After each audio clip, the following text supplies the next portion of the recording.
Sharper Point Commentary, presented by Schwartz Laser Eye Center.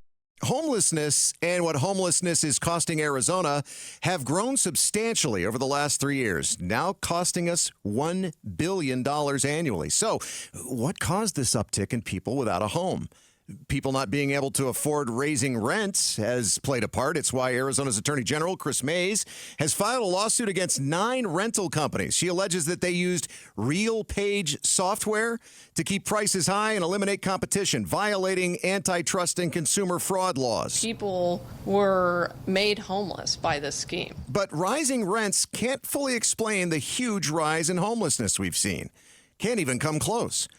Because over the last 3 years, Arizona's homeless population has increased by almost 30%, bringing us to a point in Arizona where we are now spending $1 billion annually to provide services for the homeless. Here's data analyst Garrett Archer with our TV partners at ABC 15. Local economic think tank the Common Sense Institute estimates that $1 billion is being spent annually on services for people experiencing homelessness in the state. That's all funding sources, not just government.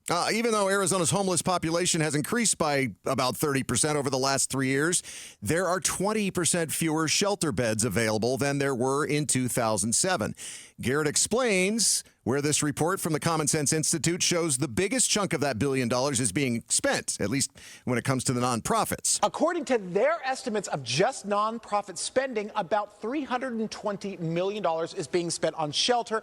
So, why such a sharp increase in homelessness over the last 3 years? I've said that for every person who is homeless, and I'm not the only person who said this, for every person who is homeless, there is a distinct story as to why they end up without a home. It could be addiction. It could be violence at home, domestic violence. It could be rising rents.